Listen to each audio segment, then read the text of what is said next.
everybody, welcome to another episode of Feature Face Fridays. I hope you all had a wonderful Pesach.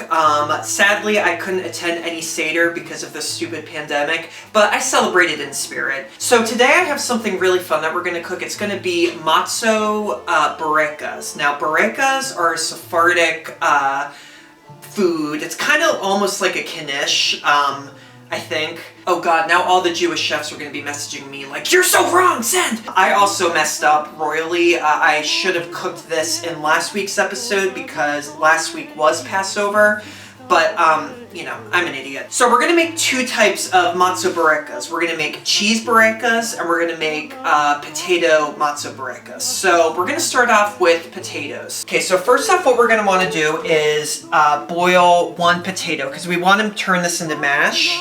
Never put peels down the drain because it's bad for the environment. Always peel directly towards you like this. Now you can probably use a sweet potato too. I actually prefer sweet potatoes. I make sweet potato tacos all the time. I had a brief stint as a vegetarian 2 years ago, and then my doctor actually recommended that I don't become a vegetarian because he said he didn't think it was safe for me. Remember to get every little bit off. Like, that is disgusting. That looks like mold. Okay, so we're done with the peeling. Now we just want to chop this up into cubes. Just little cubey cubes. Okay, next off what you want to do is you just want to clean these. What you want to do is you want to get the starch off. I don't really know what starch is, but it's in potatoes and it's like poisonous. So just give these a little rinse right here. It is now starchless. So now you're gonna get a pot of water. You're gonna drop all of these potatoes in right here. Ah, it's hot! Just kidding. So then you're gonna boil this. You're gonna do this. Oh, wrong one, sorry. So you're gonna put this on high, like that. Don't put a lid on, because it is gonna explode. Let that cook for about 10 minutes, and then in the meantime, we can move on to our next, sorry, it's a mess in here. We can move on to the next food. So yeah, just get a medium onion. I mean, I'm only making a Boureka for me, so if you're making it for many more people, you might want to get a bigger one. So you're just going to want to cut this onion, dice it into as many tiny little pieces as you can. Some people like to take the skin off first. I like to do it this way. I'm really a chicken, you guys, with onions. I actually, in my house in Philly, I actually have onion goggles, literally goggles that you put on for when you're cutting onions. I found a trick. If you're cutting onions and you don't want to cry, think of something that typically does make you cry, and then that thought actually defeats the chemical reaction that is trying to make you cry from the onions. So it actually stops it. So yeah, it'll work. Now you want to chop these, like I said, as tiny as you can. Now if you're a natural chef, you're probably like a robot and you can just do this super quickly without losing a finger.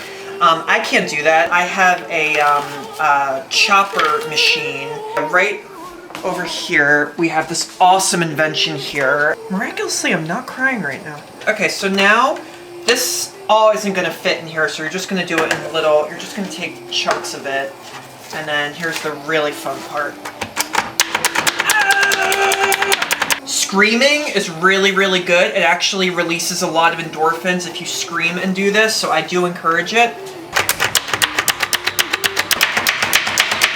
Oh, okay, I'm starting to cry right now. Okay, sad thoughts. Think of something sad. Think of something sad.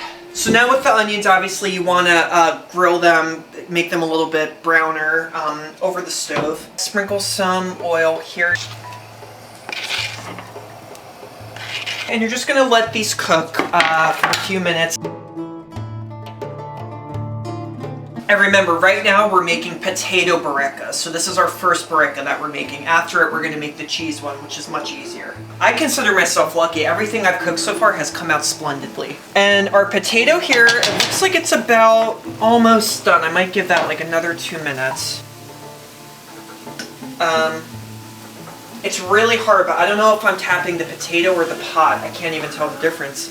As that is grilling, as the potato is becoming softer, what you're going to do is you're going to want to wet the matzo for 30 seconds. When you wet it, you can kind of wet it however you want. If you want to just hold it under the faucet, I don't know. I have an idea though. I have a cookie sheet here and I'm going to fill this with water like this. So yeah, you're gonna take out these lovely Manischewitz matzo. Oh, look at these, so yummy. And you're just gonna wanna wet this for 30 seconds. So here, I'm just gonna dump this in here. 5, 6, 7, 30. Okay, so get this nice and wet. I'm just gonna do it on the other side too. And then you want that to be pretty wet, not too mushy though. And my onions, ooh, forgot about my onions.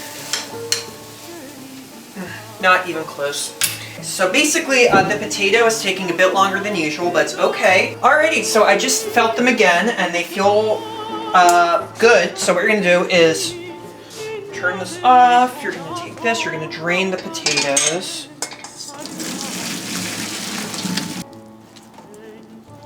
Dump them back in here. Whenever you make mashed potatoes, you just want to add a little bit of butter and milk just to make it a bit creamy. This is like hardly anything, so I'm just going to put literally that much in. And then to actually mash potatoes, now some people have like a masher weapon thing. We don't have that. We have this electric thing here. I don't really know how it works. Oh.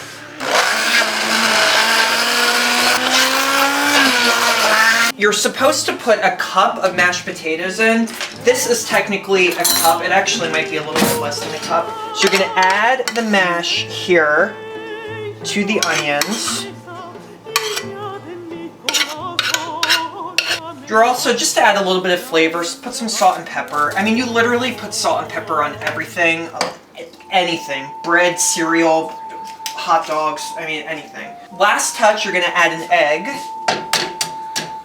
Eggs. Everything is about eggs nowadays. And then you're just gonna mix it. Now this actually, it looks like we can make 2 Bourekas out of this. Now we're gonna put some of this at the bottom left side. So make this kind of like a triangle at the end. Oh, it smells so good. It smells like Thanksgiving in here. And then you're gonna fold this. Now here's the tricky part, but you just wanna fold it like, oops. Okay, it broke a little bit, but it's fine. Ooh, this is not big enough.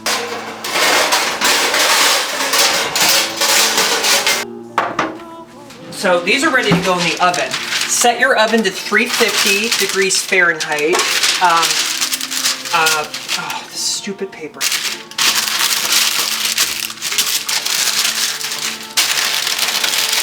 Put this over here for now. Okay. So we have room to make another potato Boureka. So same thing, you're gonna soak this for 30 seconds.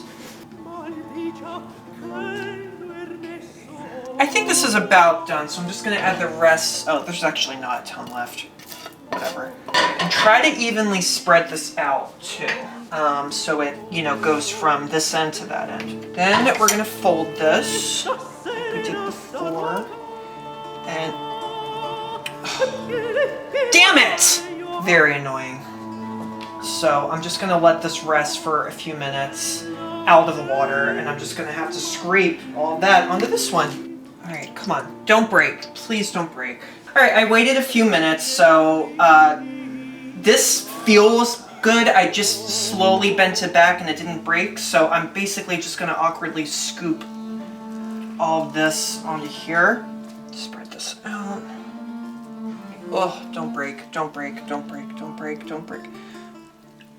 It broke, but it's totally fine. First though, what you wanna do is you wanna brush them with an egg, of course.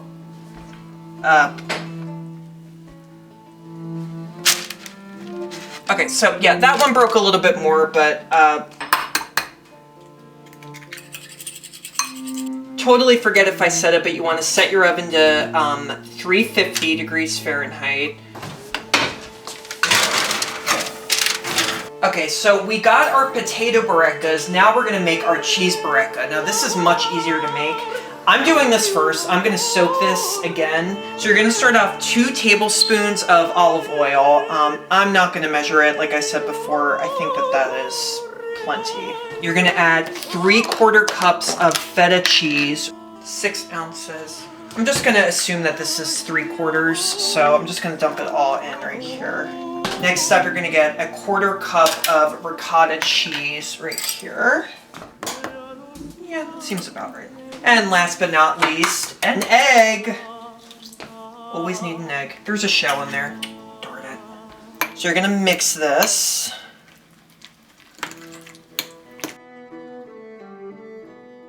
You know, I was wrong. I can probably make 2 Bourekas out of this. Okay, well in that case, I'm gonna just soak that in there. This isn't quite ready yet, but I'm just gonna pour some of this on. Alright, ladies and gentlemen, so the potato Bourekas, I'm gonna take them out now. Not that brown, so I'm gonna leave them in for 5 more minutes. It's, like I said, this oven is a piece of poop, and I hate it, and we're trying to get a new one, but, you know, money. So this is our cheese Boureka, so I'm gonna fold this like that. Ugh! It is what it is, you guys. It is what it is. In the meantime, I'm just gonna add the rest of this mixture to the other Boureka. Alright, you know what? It's gonna crack, but it's gonna be fine. Just do. Oh, that one really cracked. Oops.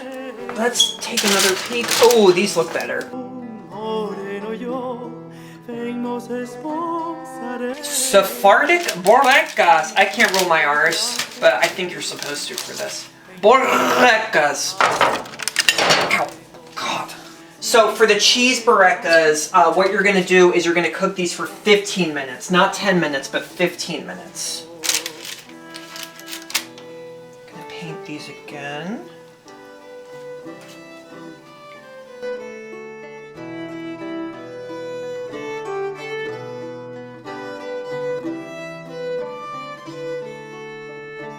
Cheese Bourekas are finito. Well, they broke, but you know what? Think of it as like a grilled cheese Boureka.